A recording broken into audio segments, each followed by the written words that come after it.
저는 과거에 우리나라의 조선시대가 나온 최고의 소설가 허균 선생님께서 쓰신 홍길동전 아시죠?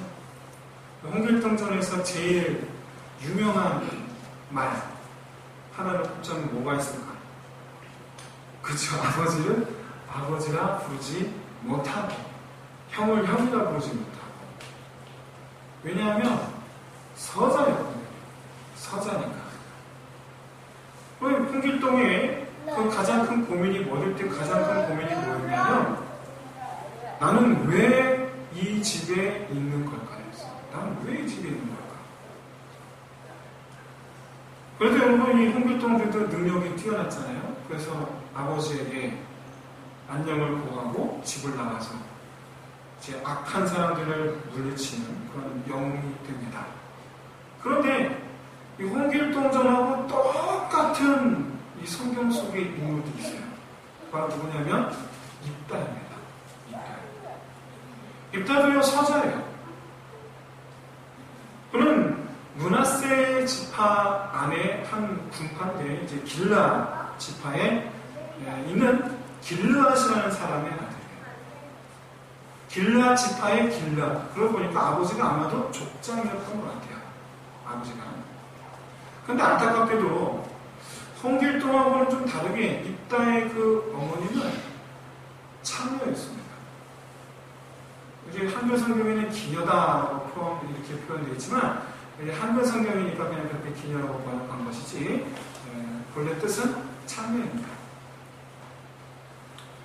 여러분, 과연 이 입다의 아버지가 창녀에게서 낳은 그 아들을 자기 아들이라고 과연 쉽게 인정할 수가 있었을까요? 과연 그럴 수가 있었을까요? 그런데 본문에 보니까 11장 1절에 보니까 아버지 길르앗이 입다를 데려다가 키웁니다. 그로 미루어보아서 아들로 인정을 했던 것 같아요. 그런데 이렇게 입다가 이렇게 장성하는 그 과정 속에서 그 형제들이 아버지가 이제 늙으니까 아버지가 힘이 없이 늙었을 때에 드디어 형제들이 눈에 가시 같았던 입다를 쫓아냅니다. 너는 우리 아버지의 기억에서 네가 얻을 유업이 없느니라. 나가라. 여러분, 이 형제들의 주장은요, 사실은 우리가 볼 때는 굉장히 야박하고, 그리고 그래도 조금이라도 아버지 유산을 좀 떼줘야 되는 게 아닌가, 이렇게 생각할 수도 있겠지만은, 사실은 이때 당시를 비춰보면 그 형제들의 그 주장은 당연한 겁니다. 안타깝게도 당연한 거예요. 아브라함이 사라를 통해서, 자기의 아내를 통해서 아들을 낳지 못할 때 사라도 그것이 안타까워서 자기 여종을 주죠. 여종에게. 그래서 그 여종을 통해서, 종을 통해서 아들을 낳습니다. 그런데 안타깝게도요, 14년이 지나서 아내에게서 아들을 낳아요. 이삭이죠. 3년이 지납니다. 아직 3살짜리 이삭을 이제 17살이 된 이스마엘이 괴롭히는 거예요. 엄마 아빠가 안 볼 때 뭐 쿡쿡 찌르고 그랬나 봐요.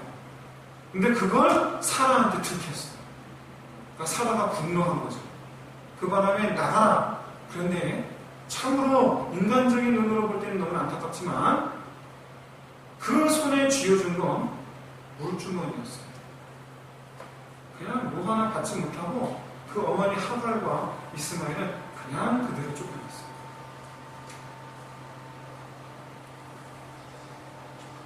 어떻게 보면 그 창녀의 소생인 입다의 입장에서는 말 한마디, 뭐 자기 권리 주장할 것이 하나도 없는 거예요.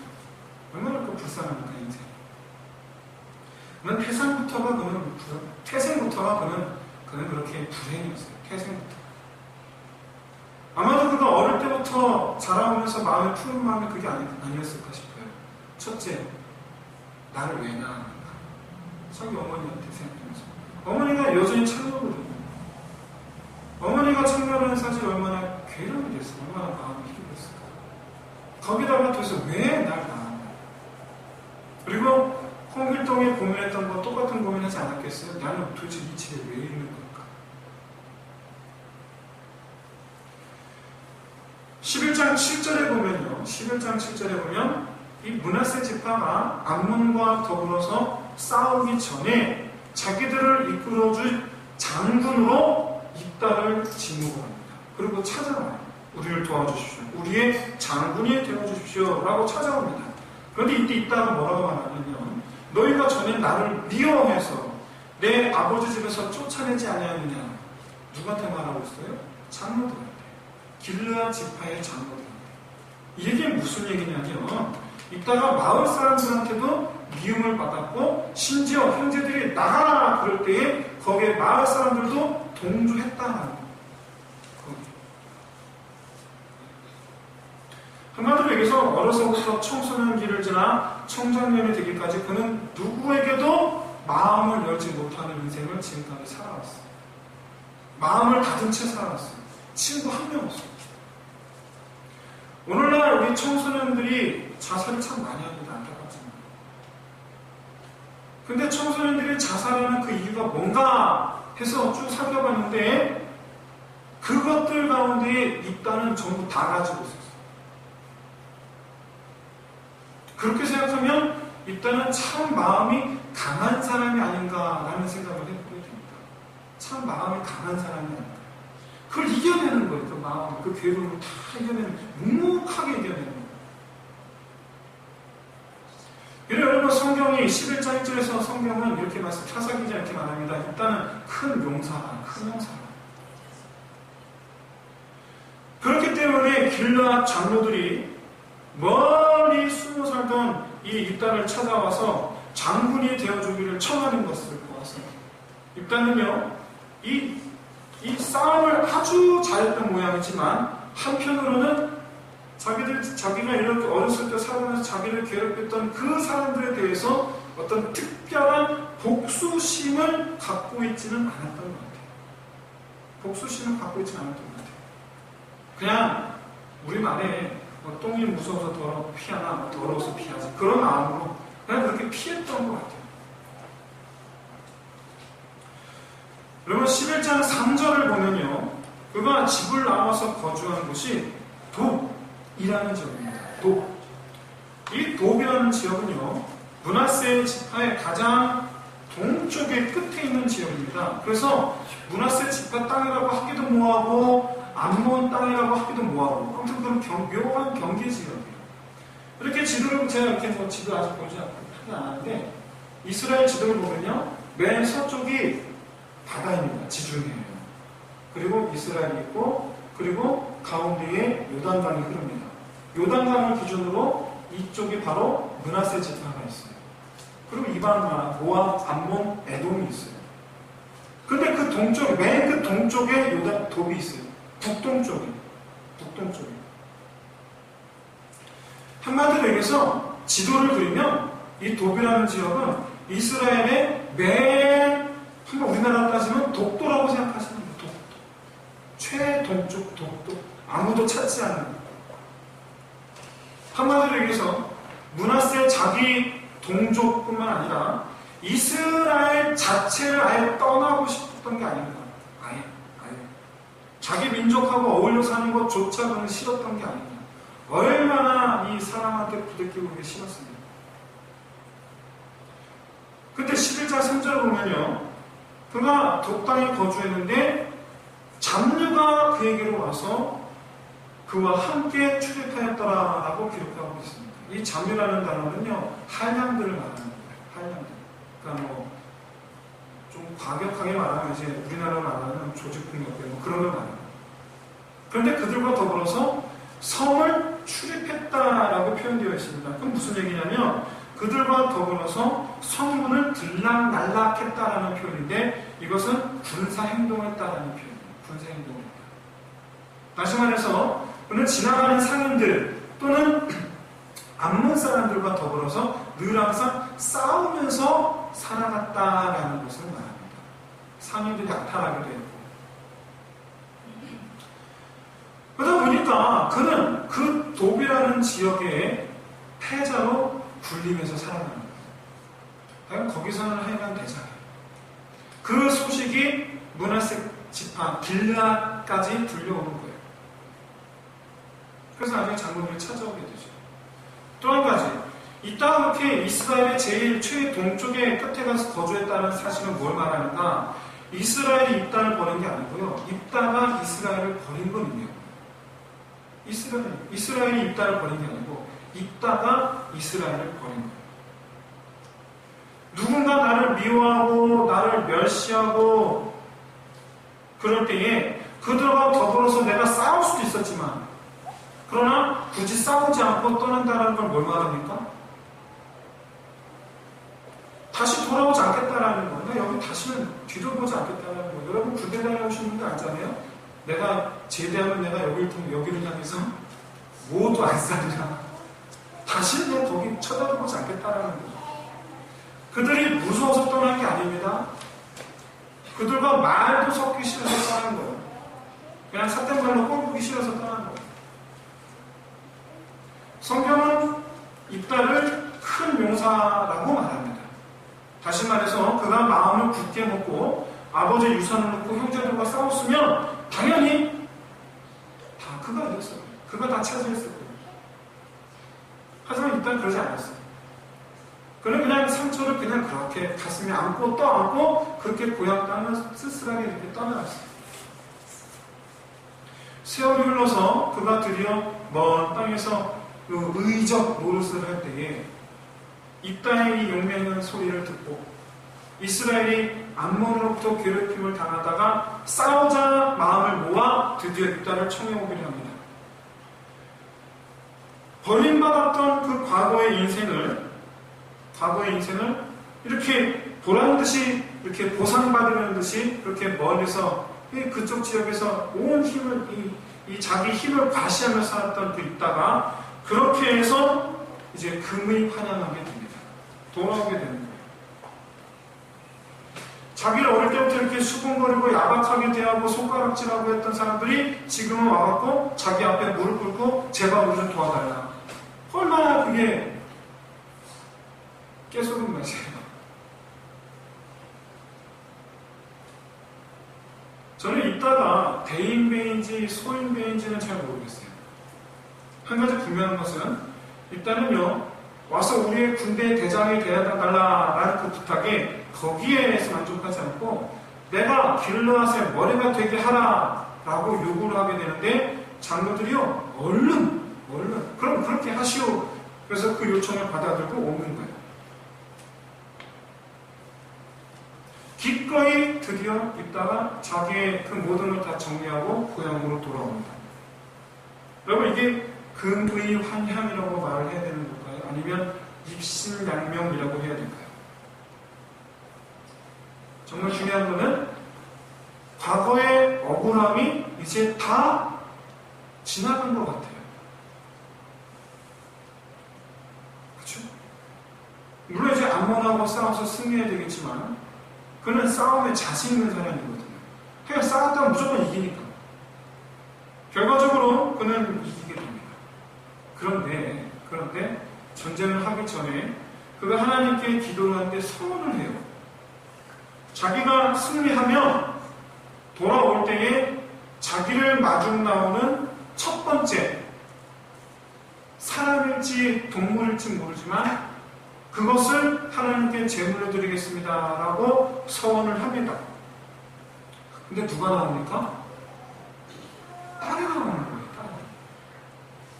근데 무난 동물이에요. 얘밖에 없어. 아들도 없어. 얘밖에 없어. 얼마 전에 저는 굉장히 이 소식을 듣고 마음이 되게 훈훈했어요. 그리고 지금 기대감이 생겼는데 이 강수지 씨와 김국재 씨가 여행을 시작을 했답니다. 그래서 저는 마음에 저 참 결혼했으면 좋겠다 하는 그런 마음이 다른 네티즌들과 같은 마음이 되어 있어요. 잘 됐으면 좋겠는데 이 개그맨 김국재 씨가 한 4년 전에 모 TV 프로그램을 통해서 어떤 대학에 가서 강연하는 어떤 그런 일이 있었어요. 근데 그 대학 강연을 할 때에 자기 인생을 롤러코스터에 비유를 해서 말했던 적이 있었어요. 참 많은 사람들이 공감을 했죠. 저도 참 그 김구주 씨의 말에 공감합니다. 올라갈 때 했으면 내려갈 때가 있다. 내려왔으면 올라갈 때도 있다. 자기 인생을 그렇게 얘기했거든요. 그래 결혼을 우리가 다 전 국민이 다 알고 있어요. 김구주라는 전 국민이 다 알고. 그래 결혼을 실패했고 인기가 추락하게 되어서 한때는요 그의 소식 한 줄조차 들을 데가 없었던 그런 때가 있었어요.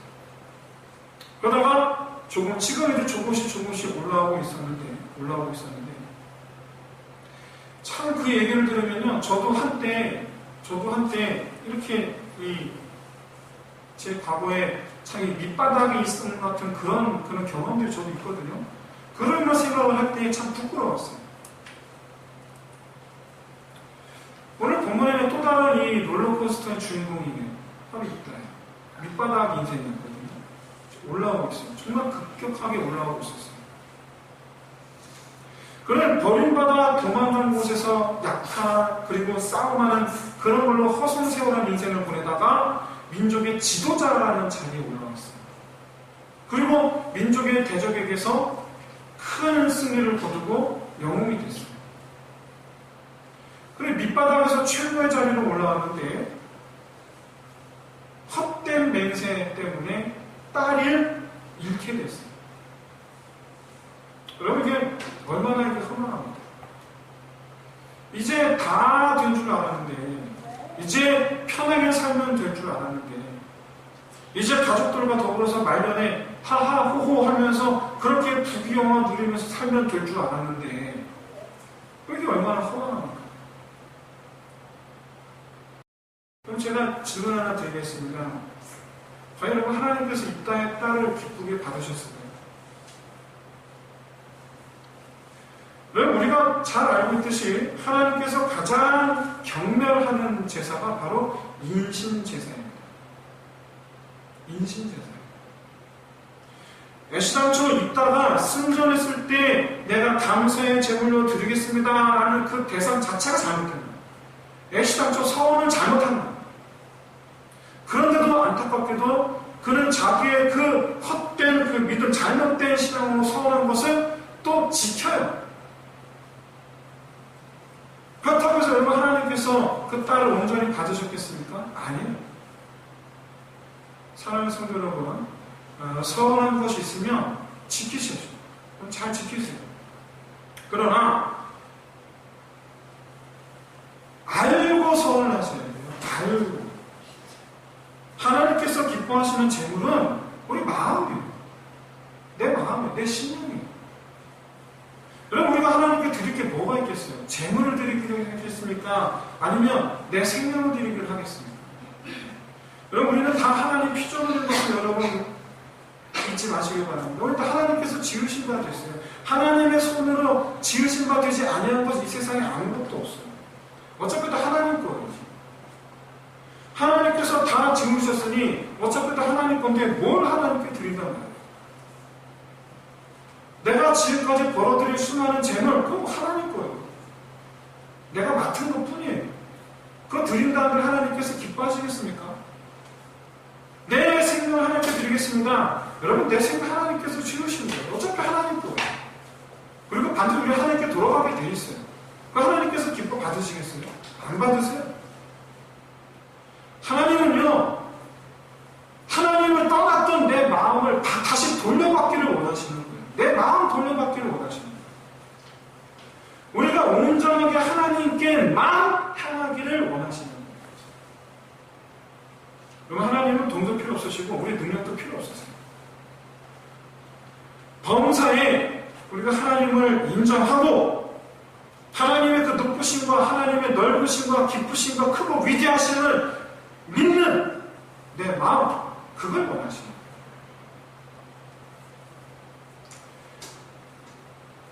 그 하나님 앞에 정말 보잘것없고 아무 힘도 없고 아무 능력도 없는 나 자신을 발견할 수 있는 겸손함을 갖추시는 저 여러분 되시기를 진심으로 소원합니다. 그래서 이런 나라도 사용하시기를 구하는 저 여러분 되시기를 진심으로 소원합니다.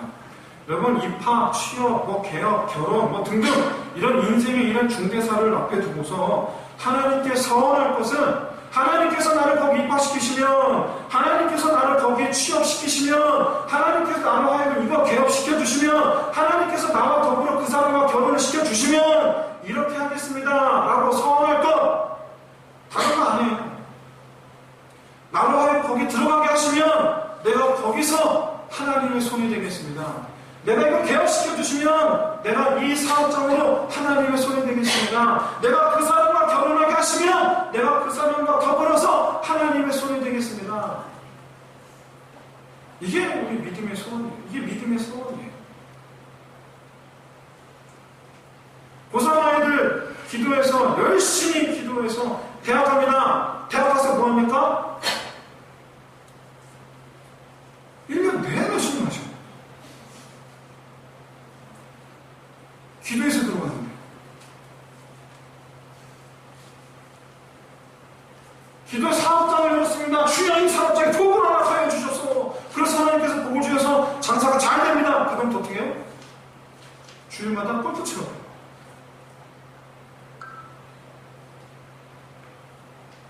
여러분 그건 아니에요.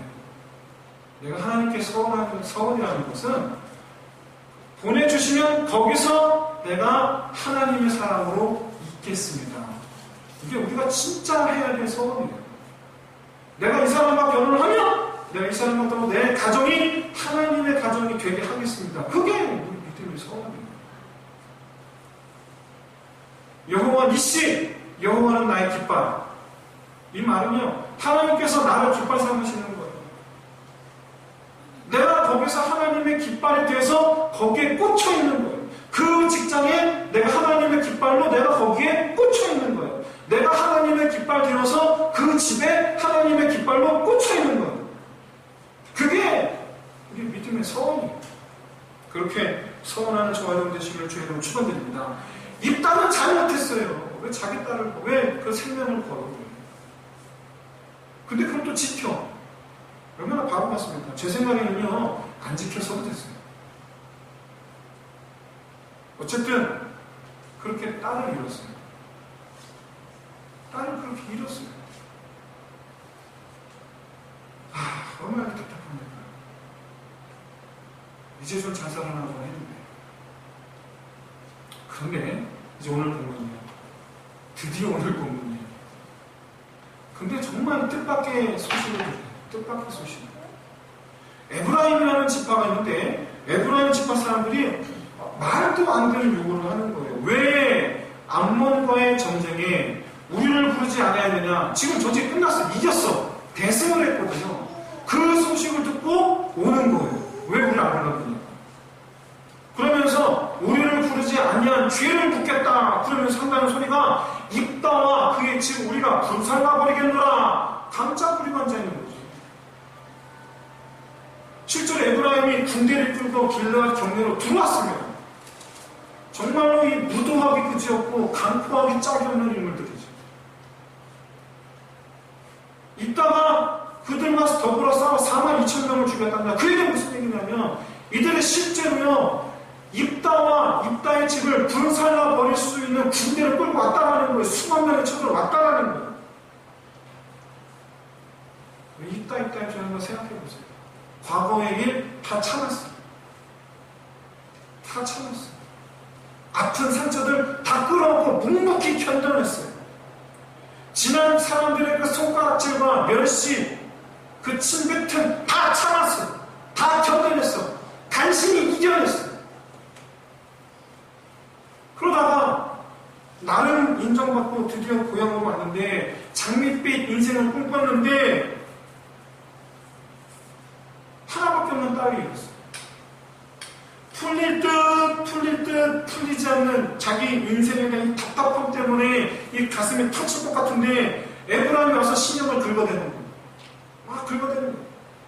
불난 집에 와서 부채질하고 있는 거예요. 이 딸은요 성경이 인정한 사람입니다. 큰 용사. 그가 칼을 뽑았습니다. 그리고 에브라임 사람을 42,000명을 죽여버렸습니다. 이따의 이 마음에 잠자고 있던 사자가 큰 소리로 울부짖으며 일어나서 에브라임의 목을 물어 뜯어버려요.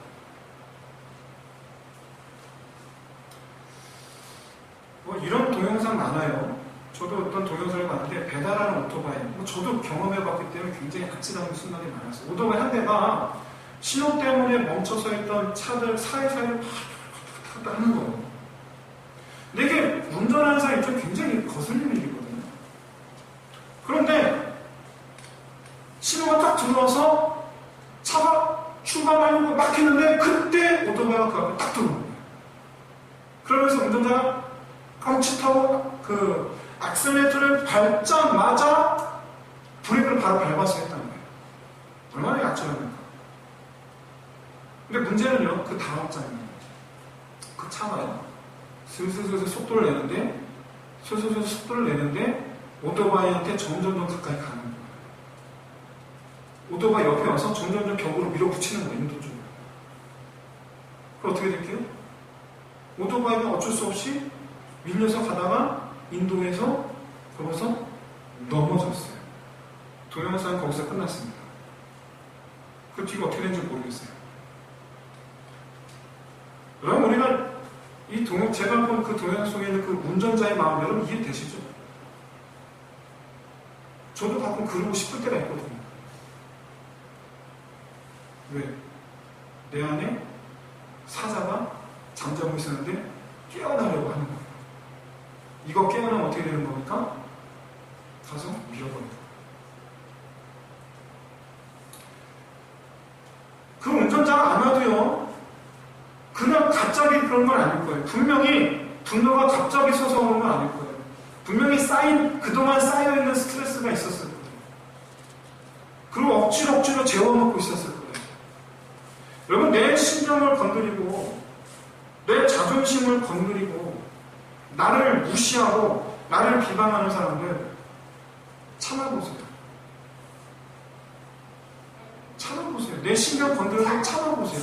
내 자존심을 긁어대도요, 참아보세요. 나를 무시해도 참아보세요. 나를 비방해도 정말 말도 안 하는 소리 가지고 나 하지도 않는 거 가지고 비방을 하고 그렇게 모함을 해도 참아보세요. 그런데 말이죠. 사실은요, 내 안에 잠자고 있던 사자가 그때부터 사실은 눈을 뜰 준비를 하고 있어요. 이빨을 드러낼 준비가 되어 있어요. 분명한 것은요, 그 사람이 아무렇지도 않다 갑자기 그러는 게 아니라는 거예요. 오래전부터 그렇게 쌓여온 거예요. 그러다가 일어나는 순간, 깨어나는 그 순간, 확 물어 뜯어버리는 거예요. 무엇보다 가장 가까운 사람들이 내 안에 있는 그 잠자는 사자를 계속해서 건드립니다. 가까운 사람이 건드려요. 누구보다 나를 이해해주고 나를 안아주고 나와 함께 해줘야 되는 그 사람들이 건드려요. 내 남편이 건드려요. 내 아내가 건드려요. 내 아들, 딸들이 건드려요. 우리 아버지, 어머니가 건드려요.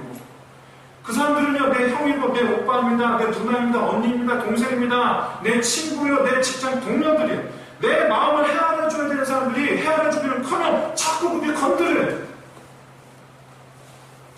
그러다가 이제 어느 날 갑자기 나는 칼질을 하게 되는 거죠. 과거에 뭐 전방부대에서 어떤 일병이 그랬던 것처럼 갑자기 함께 생활하는 사람들에게 총질을 해야 되는 거예요. 사랑하는 성도 여러분, 사자가 포효하는 그날이 반드시 옵니다. 반드시 와요. 비록 아직 눈을 뜨진 않았지만 낮은 소리로 우르렁거리면서 깰 준비를 하고 있는 내 안에 있는 그 사자의 울음소리를 여러분 들으실 수 있는 저 여러분 되시기를 진심으로 소원합니다. 그래서 말이죠, 내 안에 있는 그 사자의 울음소리가 들리면요, 반드시 즉시 하나님께 달려가시기 바랍니다. 즉시. 왜냐하면 내 안에 있는 그 잠자는 사자는 내가 어떻게 할 수가 없어요. 내가 다스릴 수가 없어요. 어느 정도까지는 내가 참을 수 있겠죠. 어느 정도까지는 내가 눌러줄 수 있겠죠. 하지만 언젠가는 일어나려고 발버둥치는 그 흉포한 사자를 내가 말릴 수가 없는 그날이 와요. 그날이 와요. 내 안에 있는 그 사자를 다스릴 수 있는 분 오직 하나님 뿐이심을 믿으시길 바랍니다. 있다면요, 하나님을 온전히 만나지 못하는 것이 분명합니다. 우리는 이 사실을 최소한 세 가지를 통해서 알 수가 있는데, 첫 번째로 있다면요, 하나님께서 직접 세우신 사사가 아닙니다. 물론 입다가 전쟁 전에 하나님 앞에 기도함으로 말미암아 하나님의 영이 임합니다. 하지만 그는 처음부터 하나님께서 계획하시고 하나님께서 찾아오셔서 세우신 사사는 아니에요. 둘째, 그가 자기 딸을 희생제사 드리는 것을 미뤄보아서 그는 하나님을 향한 바른 신앙관을 갖고 있지를 못했다는 겁니다. 마지막 셋째, 그는 그의 사사로서의 소명은 그가 이스라엘을 구원하고 동시에 하나님을 기쁘시게 하는 거기에 있었던 게 아니고, 그가 고국에 금의 환영하는 것, 보아라, 너희들이 어릴 때 나를 그렇게 핍박했던 내가 지금 이렇게 너희들을 다스린 자가 되었다, 이거 자랑하려고 그가 사사가 되었다는 거예요. 한마디로 얘기해서 그는 여호와를 위하여 일어난 사사가 아니라 자신을 위해서 일어난 사사라는 거예요. 자기 자신을 위해서 일어난 사사. 하나님을 온전히 만나지 못했던 사사 있다면요, 하나님께서 자기를 위하여 일하시는 것을 끝내 보지 못합니다. 만약에 입다가 에브라임 지파가 그렇게 군대를 몰고 왔을 때 다윗처럼 하나님 앞에 엎드렸더라면, 과정이 어떻든지 간에 하나님께서 그를 더욱 높여주시는 하나님의 위대한 역사를 나타내 주실지도 몰라요. 여러분, 시편 142편은 다윗이 사울을 피해서 굴에 숨었을 때에 지은 시입니다. 142편이에요. 여러분 같이 한번 읽어볼까요? 142편입니다. 시편 142편. 제 성경으로 구약 905페이지 있습니다.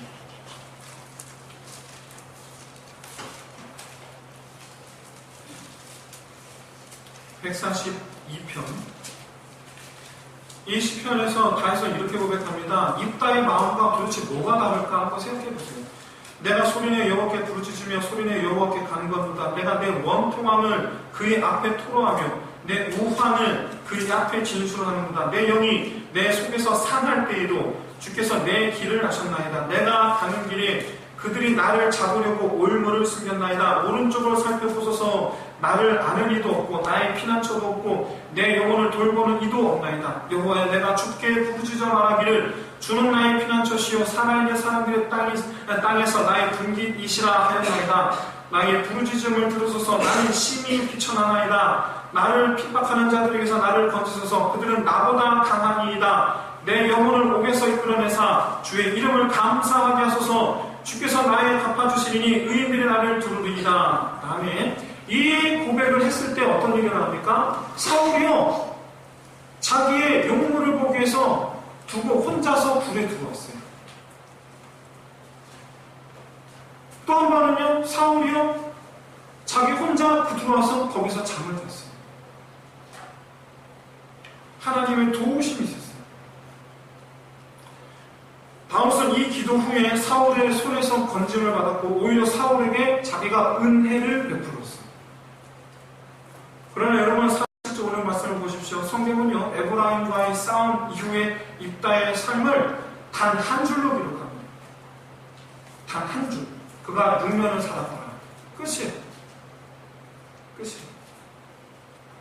정말 참으로 씁쓸하게 짝이 없는 퇴장이에요. 그는 남은 그 딸을 잃고 난 뒤에 남은 6년을 어떻게 보냈을까요?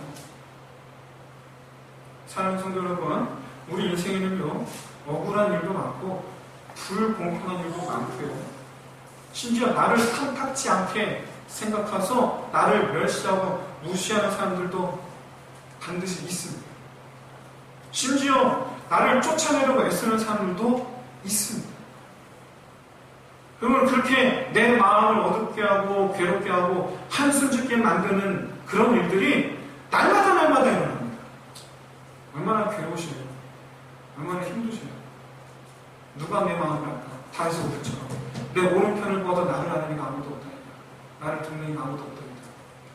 얼마나 힘드세요?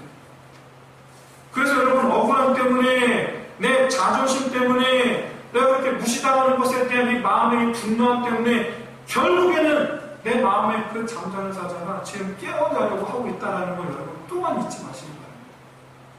그 사자한테 나를 맡기지 마세요. 그럴 때일수록 다윗처럼 142편의 고백처럼 하나님께 맡기실 수 있는 저와 여러분 되시길 진심으로 소원합니다. 이 모든 이 주위에 있는 그 모든 일의 해결을 그렇게 하나님께 맡길 수 있는 그죠? 나를 신원하시는 하나님으로 말미암아 내 입술에서 그러한 상황 속에서도 감사가 떠나지 않는 그런 은혜가 함께 하시기를 진심으로 소원합니다. 자,